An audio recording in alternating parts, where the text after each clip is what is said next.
নমস্কার শ্রোতা বন্ধুরা, সন্ধ্যায় গল্পের আসর ইউটিউব চ্যানেলে তোমাদের সবাইকে স্বাগত। আজকের গল্প মিষ্টির তনুদা, কলমে ববিতারান। তনু বড় করে নিঃশ্বাস ছাড়ল, মন কেমন করা কণ্ঠে বলল, মাকে ভুল বুঝিস না মিষ্টি। মিষ্টির অসহ্য লাগছে কোনো এক অদৃশ্য জাদু বলে তনুকে জোর গলায় কিছু বলতে পারে না মিষ্টি, অথচ বলা প্রয়োজন, ভীষণ প্রয়োজন। এখন মানুষটা যতই অজুহাত দিক, নিত্য নতুন যুক্তি দাঁড় করাক, মিষ্টি তো জানে কতটা বাজেভাবে তনুর কাছে ঠকে গেছে মিষ্টি। দ্বিতীয়বারও যে তনুকে বিশ্বাস করে ঠকবে না তার কি গ্যারান্টি? এই মানুষটাকে মিষ্টি পাগলের মতো ভালোবেসেছে, অন্ধের মতো বিশ্বাস করেছে। বিনিময়ে কি পেল মিষ্টি? বিশ্বাসঘাতকতা। ভালোবাসা মানুষের সব কিছু সহ্য করা যায়, কিন্তু ছলনা। মিষ্টির মাথা চক্কর দিয়ে উঠল। দুর্বলতা থেকে এত বেশি খারাপ লাগছে বোধ হয়, কড়া কণ্ঠে বলল, আপনি এখন চলে যান, এই বিষয়ে আমরা পরে কথা বলবো। মিষ্টির কণ্ঠে কী ছিল তনু জানে না, তবে ও আরও এক মুহূর্ত বসে থাকতে পারল না, ধীর পায়ে চলে গেল। তনু চলে যেতেই মিষ্টির মা অন্নপূর্ণা ঘরে এলো। মিষ্টির মাথায় স্নেহের হাত বুলিয়ে দিয়ে কথার মার প্যাচে মেয়েকে চেপে ধরল। মায়ের আদুরে কণ্ঠস্বর পেয়ে মিষ্টি আর নীরব থাকতে পারল না, ঝরঝর করে কেঁদে দিল। কাঁদতে কাঁদতে হেঁচকি তুলে তনুর ব্যাপারে সব কিছু মাকে বলে দিল মিষ্টি। মেয়ের মুখে সব শুনে অন্নপূর্ণা তো হতভম্ব হয়ে গেল। মাথা ঝিমঝিম করছে, এত ভালো ছেলেটার কুৎসিত রূপ অন্নপূর্ণা মানতেই পারছে না। বেশি খারাপ লাগছে। তনুর মা জেনে শুনে মিষ্টির জীবনটা কেন নষ্ট করলো এইভাবে? কত ভালো সম্পূর্ণ ছিল তনুর মায়ের সাথে অন্নপূর্ণার। তাছাড়া মিষ্টির বাবার ঘনিষ্ঠ বন্ধু তনুর বাবা। বেইমানিটা কি চরমভাবেই না মিষ্টিকে ঠকালো। অন্নপূর্ণা আর ভাবতে পারে না, মাথা ফাঁকা ফাঁকা লাগে। মেয়ের অনিশ্চিত ভবিষ্যতে কথা ভাবলেই বুকটা যেন অজানা ভয়ে কেঁপে ওঠে। এই কথাগুলো যদি ভুল করেও মিষ্টির বাবার কানে যায়, নিশ্চিত তনুর বাবা মায়ের সাথে বিশাল গ্যাঞ্জাম লাগিয়ে দেবে যে রকচটা মানুষ। হয়তো মিষ্টিকেও আর ওই বাড়িতে যেতে দেবে না। অন্নপূর্ণা এখন কি করবে বুঝতে পারছে না। আগে কি মিষ্টির বাবাকে বলবে, নাকি তনুর মায়ের সাথে একবার গোপনে কথা বলে নেবে? অন্নপূর্ণা শাড়ির আঁচল দিয়ে পরম যত্নে মিষ্টির চোখের জল মুছিয়ে দিয়ে মিষ্টিকে বুকে টেনে নিল। বলল, মনের বিরুদ্ধে যাওয়ার দরকার নেই, মন যা বলে তাই করবি। আমি সবসময় তোর পাশে আছি। এত এত মন খারাপের মাঝেও মায়ের আদর মাখা স্পর্শটুকু মিষ্টির মনে প্রশান্তির ছোঁয়া দিল। আত্মবিশ্বাস ফেরে পেল মিষ্টি। তনুর পরীক্ষা চলছে, মিষ্টিকে রেখে একটুও যেতে ইচ্ছে করছে না, তবুও যেতে হলো। মিষ্টিটা চোখের পলকেই কেমন পাল্টে গেছে। আগে সারাক্ষণ তনুর আশেপাশে ঘুরঘুর করতো, তনুর কাছে একটু আদর পাওয়ার জন্য মরিয়া হয়ে যেত, একটু কথা বলার জন্য অস্থির হয়ে থাকতো। অথচ এখন তনু নিজে থেকে মিষ্টিকে ফোন দিলেও ফোন রিসিভ করে না। ব্যালকনির দরজা সবসময় বন্ধ করে রাখে। তনু 10টা কথা বলতে একটা কথার দায়সারা উত্তর দেয় মিষ্টি। মিষ্টির পাল্টে যাওয়া তনু মেনে নিতে পারে না, ওর খুব কষ্ট হয়। সম্পর্কটা আবারও আগের মতো সহজ স্বাভাবিক হয়ে যাক, মনে প্রাণে চায় তনু। অথচ মিষ্টির দিক থেকে আর কোনো আগ্রহী নেই। মিষ্টির দিনগুলো কদে বাঁধা নিয়মেই চলছে। সকালে ঘুম থেকে উঠে কোচিংয়ে যাওয়া, প্রাইভেটে পড়ে দুপুর 12টার দিকে বাড়ি ফেরা, স্নান করে খেয়ে দিয়ে লম্বা একটা ভাত ঘুম দেওয়া, সন্ধ্যায় উঠে পড়তে বসা, তারপর টিভিতে কার্টুন দেখে ঘুমিয়ে যাওয়া। তনু মিষ্টিকে ফোন দিলে ইচ্ছে হলেই মাঝে মাঝে কথা বলে, না হলে না। তবে এখন আর বিহায়ার মতো নিজে থেকে ফোন দেয় না মিষ্টি তনুকে। তনুর সাথে যে মিষ্টির কথা বলতে ইচ্ছে করে না ঠিক তা নয়, খুব ইচ্ছা করে। মনের ভেতর প্রচুর অভিমান জমে আছে। সারাক্ষণ তনুকে নিয়ে ভাবে মিষ্টি, অথচ ফোন দিলে আর কথা বলতে ইচ্ছা করে না। মিষ্টির জীবনটা আগেই ভালো ছিল, দিন যাচ্ছে আর কেমন যেন জটিল হয়ে যাচ্ছে। আজ অনেক দিন পর ছাদে গেল মিষ্টি। স্বচ্ছ নীল আকাশ, এক ঝাঁক পাখি ডানা মেলে আকাশে উড়ে যাচ্ছে, যেন প্রতিযোগিতায় লেগেছে কার আগে কে আপন নীড়ে ফিরে যেতে পারে। মন খারাপ। পাখির দেখায় এতটাই ব্যস্ত ছিল মিষ্টি যে গৌরব কখন পাশে এসে দাঁড়িয়েছে ঠিক পায়নি মিষ্টি। বিরস মুখে বলল, না। মিষ্টির কাটা হাতের দাগগুলো অনেকটাই শুকিয়ে গেছে। গৌরব মিষ্টির হাতের দিকে তাকিয়ে বলল, হাত কেটেছিলে কেন মিষ্টি? এমনি এমনি এমনি কেউ হাত কাটে বুঝি? গৌরবের মুখে হাসি খেলে গেল। মিষ্টি চোখ রাঙিয়ে বলল, জানেনই যখন শুধু শুধু প্রশ্ন করছেন কেন? আমি সত্যিই কিছু জানি না, আমি তো এখানে ছিলাম না, আমাদের বাড়িতে গিয়েছিলাম, আজকে এসেছি, এসেই শুনলাম তোমার কথা। ও, তরুর সাথে সব কিছু ঠিকঠাক তো মিষ্টি? মিষ্টি ভ্রু কুচকে বলল, হ্যাঁ কেন? না মানে গুঞ্জন চলছে তোমার আর তনুর বিয়েটা নাকি ভেঙে যাওয়ার সম্ভাবনা আছে। মিষ্টির চোখ কপালে উঠল।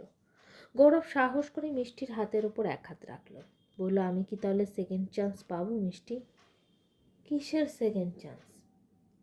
তনু সাহেবী স্টাইলে হেঁটে এসে মিষ্টির গা ঘেঁষে দাঁড়িয়ে মিষ্টির কাঁধে এক হাত রেখে কথাটা বলল। গৌরব থতমত খেল। মিষ্টির হাতটা আস্তে করে ছেড়ে দিল। দৃশ্যটা দেখে তনু সারা শরীর জ্বলে গেল। তনু বলল, তুই একা একা ছাদে কি করছিস মিষ্টি? আমি তোকে সারা বাড়ি খুঁজে অস্থির, চল তোর সাথে আমার খুব জরুরি কথা আছে। গৌরবের সামনে আর সিন ক্রিয়েট করতে ইচ্ছে হলো না। মিষ্টি বিনা বাক্য ব্যয়ে তনুর পিছু পিছু চলে গেল। ছাদ থেকে নেমে মিষ্টি বাসায় যেতে লাগলো। তনু আচমকা মিষ্টির এক হাত চেপে ধরল, চাপা কণ্ঠে বলল, এই বাড়ি না, আমার বাড়িতে চল। আমার হাতটা ছাড়ুন, আমি কোথাও যাব না। আমি ধরলেই তো তোর হাতে ফোসকা পড়ে, আর ওই গৌরবের বাচ্চা ধরলে নেশা নেশা ফিল আসে। ছি, এখন ছিছি করছিস কেন? গৌরব কোন সাহসে তোর হাত ধরার সাহস পায়? 100 বার ধরবে, তাতে আপনার কি? আমার অগোচর আর কি কি করেছিস তুই গৌরবের সাথে? মিষ্টি ঠাস করে তনুর গালে থাপ্পড় লাগিয়ে দিল। তনু হতভম্ব হয়ে গেল। মিষ্টি ফুপিয়ে উঠল, চাপা কণ্ঠে গর্জে উঠে বলল, সবাইকে আপনার মতো নষ্ট ভাবেন নাকি? তনু অস্ফুট স্বরে বিড়বিড় করে বলল, তুই আমার গায়ে হাত তুললি মিষ্টি? তারপর মিষ্টি কিছু বুঝে ওঠার আগেই তনু জোর করে মিষ্টিকে নিজের বাসায় নিয়ে গেল। মিষ্টিকে তনুর ঘরে নিয়ে গিয়ে বিছানায় ধাক্কা দিয়ে ফেলে দিল। তারপর ঠাস করে ঘরের দরজাটা লাগিয়ে দিয়ে মিষ্টি পাশে এসে ঘনিষ্ঠ হয়ে বসলো তনু। মিষ্টির ডান হাতটা টেনে নিয়ে নিজের গালে রাখলো। কোমল কণ্ঠে বলল, যত খুশি মার আমাকে, মেরে মেরে রক্তাক্ত করে দে, তবুও তুই আর দূরে দূরে থাকিস না। তুই দূরে দূরে থাকলে না আমার মানে সহ্য হয় না মিষ্টি। আমি আমি গৌরব মিষ্টির যে হাতটা যখন ধরেছিল, মিষ্টির সেই হাতটা মুচকে ধরল তনু। মিষ্টি ব্যথায় কুঁকড়ে গেল, চোখ দুটো ছলছল করছে। তনু রাগী কণ্ঠে বলল, এই হাত গৌরব কেন ধরবে? তুই তো আমার বউ, তোর ওপর একমাত্র আমার অধিকার। আমি তোকে স্পর্শ করব, আদর করব, যা খুশি তাই করব। তোর শরীরে অন্য পুরুষের স্পর্শ কেন লাগবে? কণ্ঠে তাচ্ছিল্য ফুটিয়ে মিষ্টি বলল, সামান্য স্পর্শতেই এমন পাগলামি করছেন আপনি? আর যদি আপনার মতো আমার ঘৃণ্য অতীত থাকতো তখন কি করতেন? তুই কাকিমাকে আমার ব্যাপারে কেন বলেছিস মিষ্টি? প্লিজ, তোর মা যেন তোর বাবাকে আমার ব্যাপারে কিছু না জানে। কাকা জানলে জীবনেও আমাকে তো জামাই হিসাবে মেনে নেবে না, আমাদের বিয়েটাও ভেঙে দেবে। আমি সহ্য করতে পারবো না। তোকে হারালে ঠিকই একটা না একটা অঘটন ঘটিয়ে ফেলবো।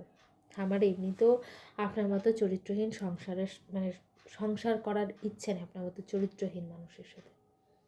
মন থেকে বলছিস মিষ্টি? কোনো সন্দেহ নেই, তুই আগেই ভালো ছিলি। উচিত কথা শুনতে কার ভালো লাগে, তাই না? তুই কি চাস? আমি আপনার কাছ থেকে মুক্তি চাই। তনু মিষ্টির চোখে চোখ রেখে কারো কণ্ঠে বলল, আমি মুক্তি দিলে সহ্য করতে পারবি তো? মিষ্টি দৃঢ় কণ্ঠে বলল, পারবো। তনু দীর্ঘশ্বাস ফেলল, দাঁত নিয়ে নিচের ঠোঁটে চেপে ধরে কি যেন গভীর মনোযোগ দিয়ে ভাবল। তারপর ধীর কণ্ঠে বলল, ওকে, আমি তোর কথা মেনে নেব। তার আগে 6 মাস আমার সাথে সংসার করবি তুই। এই 6 মাসে একবারও আমার অতীত টেনে আমার সাথে ঝগড়া করতে পারবি না। তুই আগের আহ্লাদে মিষ্টি হয়ে যাবি। তোর পরীক্ষা হয়ে গেলে আমরা একসাথে থাকবো। মিষ্টি না বলতে গিয়েও কি মনে করে যেন তনুর কথা মেনে নিল। বলল, আচ্ছা। তনু মিষ্টির বুকের ভাঁজে মুখ কুচল, বিড়বিড় করে বলল, কতদিন তোকে মন ভরে আদর করি না মিষ্টি। মিষ্টি বাধা দিতে চাইল। তনুর অতিরিক্ত ভালোবাসার কাছে একসময় হার মেনে নিল মিষ্টি। সাড়া দিল তনুর মোহাচ্ছন্ন গভীর ভালোবাসার ডাকে। দুটি সত্তার মিলন হলো ঠিকই, তবে মনের মিলন কি আদৌ হয়েছিল? খুবই ছোটবেলা থেকে মাকে সব কথা বলে দেওয়ার অভ্যাস মিষ্টি। আজও তার কথার অন্যথা হলো না। তনুর সাথে কথোপকথনের সব কথাই মাকে বলে দিল মিষ্টি। সব শুনে অন্নপূর্ণা রেগে গেলেন। মিষ্টিকে বলল, তোর কি বোধ বুদ্ধি লোপ পেয়েছে মিষ্টি? এই 6 মাস সংসার করবি মানে কি? মানে তোর কি বোধ বুদ্ধি লোপ পেয়েছে? এই 6 মাস তুই কি তনুর ভোগের পণ্য হয়ে থাকবি? মিষ্টি লজ্জায় কুঁকড়ে গেল, অস্ফুট স্বরে বলল, মা শোন মিষ্টি, তুই আর ভুলে ওই বাড়িতে পা রাখবি না। ভেবেছিলাম তোর বাবাকে বিষয়টা জানাবো না, কিন্তু এখন আর উপায় নেই। আর তারাও তারও তো জানা দরকার, তার প্রাণপ্রিয় বন্ধুর ছেলের কুকীর্তির কথা। মিষ্টি বিড়বিড় করে বলল, উনি কিন্তু এখন ভালো হয়ে গেছে মা। ভালো না চাই, নাটক করছে বুঝলি, তোকে বোকা বানাচ্ছে। মিষ্টি মাকে অনুরোধ করে বলল, মা আমি এত কিছু বুঝি না, তুমি প্লিজ বাবাকে এই বিষয়ে কিছুই বলবে না। কেন বলবো না শুনি? নিজের চোখে তোর ভবিষ্যৎ নষ্ট হতে দেখব? মিষ্টি তনুর হয়ে সাফাই গাইল, বলল, উনি এতটাও খারাপ না, তাছাড়া বিয়ের আগে যা খুশি করুক, এখন খারাপ কিছু করে নাকি, বিপদে যায় নাকি, তোমরা শুধু এটাই দেখবে। তা এতই যখন ভালো, তা 6 মাস সংসার করার কথা বলছে কেন তোকে? আমাকে বুঝ দিতে বলছে মা। আমি জানিও উনি আমাকে নিয়েই সংসার করবে। ওই কথাটা ওনার মনের কথা না, মুখের কথা। তনুর সম্পর্কে খুব জানিস দেখছি। মিষ্টি আর কিছু বলল না। ওর খুব ক্লান্ত লাগছে, তাছাড়া সামনের সপ্তাহ থেকে পরীক্ষা শুরু। তনুর চত্বরে পড়াশোনা মাথা থেকে বেরিয়ে গেছে। পড়তে হবে। মিষ্টি গুটিসুটি পায়ে ঘরে চলে গেল। কতক্ষণ বই নিয়ে বসে থাকলো, কিছুক্ষণ পড়ায় মন বসছে না। জোর করে কতক্ষণ পড়ল, তবে পড়া মুখস্থ হলো না। এভাবে পড়া হবে না। মিষ্টি একটা বই হাতে নিয়ে উঠে গেল, ব্যালকনিতে গিয়ে দাঁড়ালো। তনু জানার ফাঁক দিয়ে মিষ্টিকে দেখে ফোন হাতে তুলে নিল। মিষ্টির ফোনে রিং বাজতেই মিষ্টি ফোন রিসিভ করে আসল ভঙ্গিতে ফোনটা কানে তুলে ধরল। তনু আদরে কণ্ঠে বলল, কী করবো? মিষ্টির বুকের ভেতর কাঁপন ধরে গেল। মানুষটা কখনো এত ব্যাকুল হয়ে তো মিষ্টিকে বউ বলে ডাকেনি, এই প্রথম। মিষ্টির অসম্ভব ভালো লাগলো। মিষ্টি তনুর বর্তমান ঘটনাটার জন্য যতই রাগ অভিমান করুক না কেন, মিষ্টির মন জানে যে সমস্ত নারী সত্তা জানে এই মানুষটাকে পাগলের মতো ভালোবাসে মিষ্টি। ভালোবাসার মানুষের উপরে বেশিক্ষণ অভিমান করে থাকা যায় না, শত চেষ্টা করেও দূরে সরে থাকা যায় না। মানুষটার পরিবর্তন মিষ্টির খুব ভালো লাগছে। মিষ্টি মনে মনে বলল, আমার আপনাকে ছাড়া কিছুই ভালো লাগে না। মুখে বলল, এই তো পড়তে বসেছি। পর, মন দিয়ে পড়। আমি কি আসবো পড়া দেখিয়ে দিতে? না। তনু সন্দেহান কণ্ঠে বলল, পরীক্ষা পাশ করবি তো মিষ্টি? ফেল করলে আপনার কোনো সমস্যা? গল্পটি কেমন লাগলো অবশ্যই আমাকে কমেন্ট করে জানাবেন। আর আমার চ্যানেলে গল্পগুলো যদি তোমাদের ভালো লেগে থাকে, চ্যানেলটিকে সাবস্ক্রাইব করে অবশ্যই পাশে থেকো।